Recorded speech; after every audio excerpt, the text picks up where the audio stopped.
Hello, my name is Monica Perez, and I'm the team leader for our group Chester. Our team included Jadeli Martinez, Carmen Delgado, and Elena Estrada.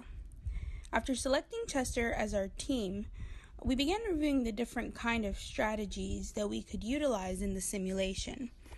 After some time, we decided to go with the differentiator with product lifecycle focus. I suggested this strategy to the group because I thought it was a great strategy to use. One, I was very familiar with the differentiation strategy because I had previously used this strategy for my business analysis that I did while doing GEB 4891. And it came out very successful. This strategy entailed that we as a company would release products in both segments, high tech and low tech. Then we would allow the product to age and release a new product while making adjustments to our previous products. This allowed our company to have several products in both markets with the opportunity to sell the greatest amount of products in both the high and the low tech. This strategy entailed that we would sell the best product for the highest price, which would make us different than the other competitors, hence the name differentiation strategy. With this strategy, we were able to provide our customers with the best product on the market, included in the performance and as well as the size, in addition to the MTBF. Also, this allowed us to earn the most profit when it came to the rounds because we were selling our products at such a high price. I personally believe that this was the best strategy that was available for us to utilize within the Capstone simulation, not only because you earn a lot of profit, but because you provide the best products to the customers. We are able to, one, gain the trust of the customer and know that they're getting a great product, maybe not for a cheaper price, but it's pulling us out in a different area than the other competitors. Now, with this strategy, our customer buying criteria wasn't always the highest because our prices were so expensive. However, because we had to stick with our strategy, in our balanced scorecard, it reflected in that area that our customer buying criteria was a little bit low. But based off of our strategy, we ended up keeping our higher prices and just releasing better products. More towards the middle of the simulation is when we began to lower our prices. However, we still maintained the most expensive product compared to our competitors, which, although may have seemed risky, based off of our strategy, that is why we kept our prices so high and provided the best products for our company. So when we started going into Capstone and reviewing the R&D and marketing areas, production, finance areas, we wanted to come up with a strategy in regards to how we were going to do each different segment, the R&D, the marketing, production, and the finance. We first started out with the research and development portion of the Capstone, where we adjusted cake, which was our first product. Here we made small adjustments because it was our first round. We didn't want to go too crazy. And we did offer cake for the highest price compared to others. So our other tactic for R&D was that we wanted to release a new product about every other round or so. Total throughout the 8 rounds of Capstone, we released a total of 4 products. We had cake, which was our first one. Then we had cheddar. We also had choice. And then we finished off our last round with champ, which was our most high-tech, expensive product. Throughout the Capstone simulation, we had cake in our low tech and we had the other 2, cheddar and choice, in our high tech.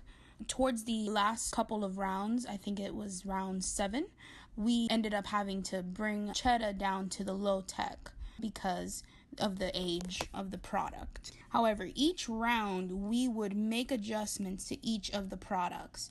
Most of the time, especially in the beginning, we just made small adjustments.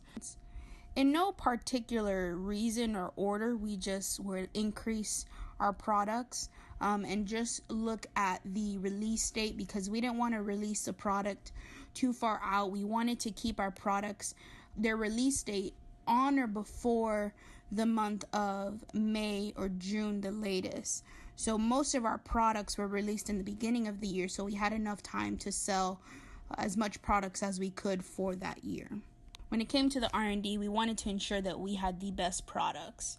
So we made sure that our performance levels were the best that they could be, as well as our size and our MTBF. More towards the middle of the round, we began to look at our reports and make changes based off of the other competitors and seeing where they were putting their performance size and their MTBF and their prices and their size. More towards the halfway in is where we began to really analyze our reports and make our R&D judgments and changes based off of that. But initially, we were just making small adjustments here and there. After our R&D was completed, we moved on to the marketing portion of the Capstone. Our approach here was to earn as high of a profit as possible. So we adjusted our sales and our promotional budgets based on getting our scorecard as high as possible. So sometimes that would mean spending up to $2,000 on promo and sales, or sometimes even lowering our budget to about $1,500 for promotional and about $2,000 for sales, depending on our balanced scorecard. We tried to save money wherever we could, really. When it came to forecasting, we did have some difficulty in regards to choosing a strategy. We were kind of just throwing numbers out there, but we wanted to keep it low because we didn't want to have too much of an inventory. So we wanted to sell as much as we could. However, halfway, we began to see that our competitors were selling way more products. So we began to analyze our reports and then make our forecasting based off of the amount of units sold for not just us, but our competitors. After we had completed the marketing portion of Capstone, we moved on to the production portion of Capstone. When it came to the production, we made sure that we built enough factories so we had a high capacity to ensure that we could sell enough without overworking our employees and having our second production shift too high. So in order to lower that, we needed to make sure we had enough capacity. Because our profit was so high, we had a lot of money left over, so we were able to use that money to greater our capacity, have more factories, and in addition to that, we were able to put a lot of money into our automation rating. So towards the end, you see that our automation is up to about 9, 8, 7, 6, around there. So all of our products had a very high automation rating, which helped our factories and allowed there to be a higher contribution margin, more profit, and allowed us to enlarge the business. After we finished the production portion of Capstone, then we moved on to the finance. When it came to finance, we definitely did not want to find ourselves in an issue in regards to having to take out an emergency loan through Big Al. What our approach was when we got to the finance portion of Capstone was that we wanted to take out as much long-term debt as possible because we only had to pay the interest portion at the end of each round. When it came to taking out current debt, we knew that anything we took out, we had to pay back right away. So our approach to that was by taking out long-term debt, so we only had to pay the interest each round, and then we also wanted to retire our stock. Reason being because when we did that, we saw that on our balanced scorecard, we were able to pull up our days of working capital and as well as the stock out cost. One of the greatest things that we saw was that we had the highest percentage for the marketing share. We took up way more than any of the other companies did in the market share area. Lastly, when it came to the HR and TQM portion of Capstone, we wanted to just keep it with providing the best for all areas. So TQM, we put almost max on everything, minus a couple things like benchmarking and not having to worry about too much of the administrative costs. Our administrative costs were pretty low.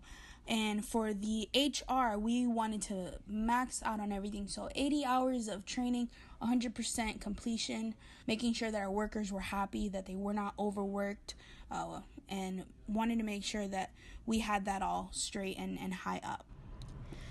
Our priority as a team from rounds 1 through 4 were to have the max price high-tech and low-tech would buy under the customer buying criteria.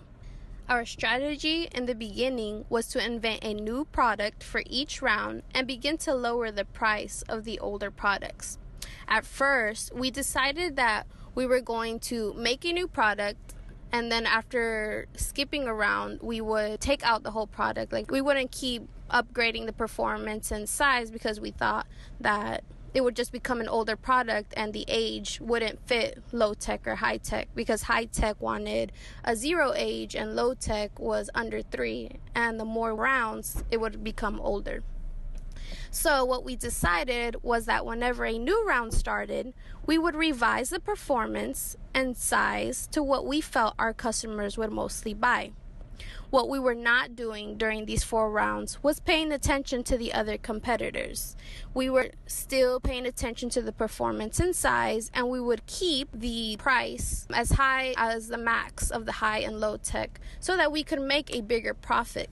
And as the rounds kept going, we saw how our other competitors, they were lowering their prices. And although we did have a high quality product, then it wasn't enough because the other competitors had a lower price with the same or even better performance and size. So our customers were going to the other companies, and we weren't doing as much units sold, and our inventory was higher during the 4th, 5th, and 6th rounds. We always wanted to make sure our product was high quality, that customers would like, and that would match the prices. But by round 4, we noticed that other companies were lowering their prices by $1 or $2. So they began to accumulate more units sold than Chester was doing. By round 4, when we noticed that our inventory was very high, we had to take out an emergency loan since we did not have enough funds to pay for the products of that year. So now, by round 5, we changed our tactic to paying attention to the other companies, their performance, their size, and what we thought they would do next. We began to lower our prices and try to estimate what the other companies would do for the next round.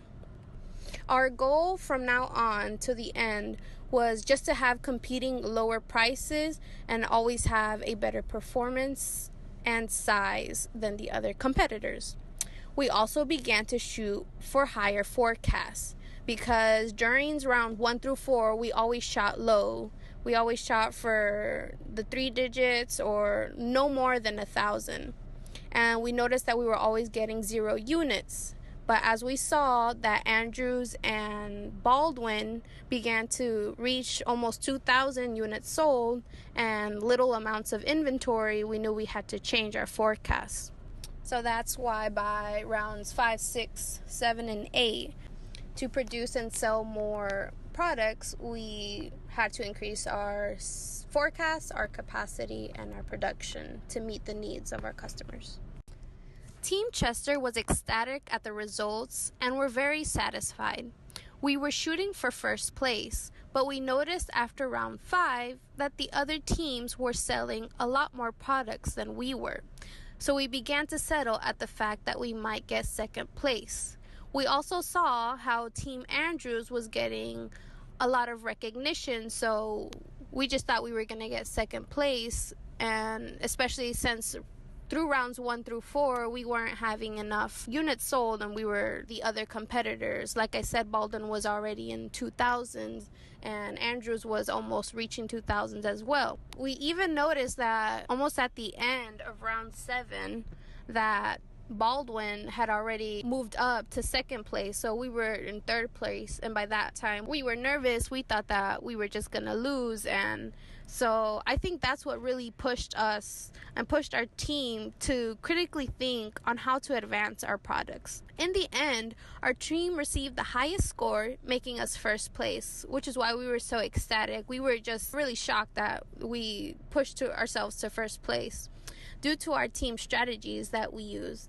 It ended with us having the most products out in the market, and we also had the highest profit compared to the other competitors. The difference with Chester was that we had 2 in low tech, 2 products in low tech, which was cake and cheddar, in addition to 2 other products that were more in high tech, which was choice and champ. In the end, we sold out of both cake and cheddar, and we were able to earn the most profit out of the other companies for the last round, which was the round 8, which overall gave us the highest score in the end.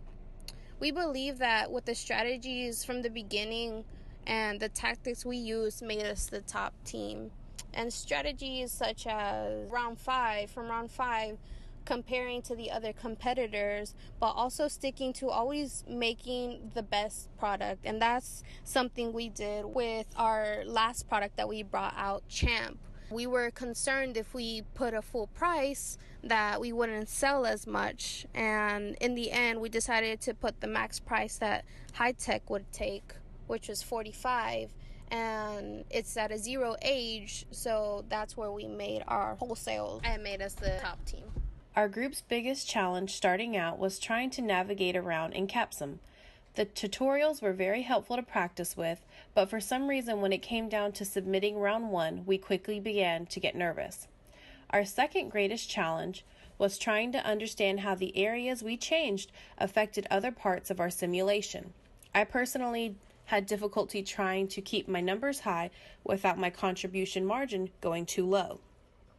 Our third biggest challenge was trying to analyze and understand our results. Both round 1 and 2 were very confusing for us, but as we continued on for round 3, we seemed to understand the data a lot better and could then evaluate which areas we went wrong on and try to fix them. Our fourth biggest area that we had a challenge with was trying to keep our low segment high as well as our high segment. We naturally did better on our high segment versus our low segment, so that was something we really had to work on. I am sure I speak for the entire Chester group when I say our biggest surprise was coming out as the top team.